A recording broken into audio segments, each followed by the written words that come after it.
Nomin tumani axborot kutubxona markazi, axborot bibliografiya mutaxassisi Gulsora Azizova bo'laman. Hozir Nomin tumanidagi 27-chi o'rta umumta'lim maktabining 9-B sinf o'quvchilariga tashrif buyurdim.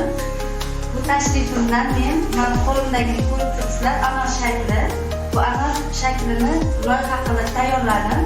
Bu loyihamdan maqsadim badiiy adabiyot o'qiganlar bormi?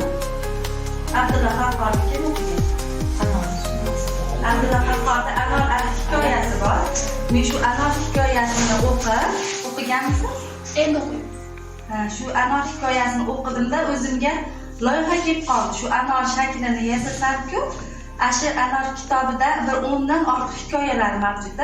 Shu hikoyalar ichidan savollar tuzib, buni ichiga joylaganman.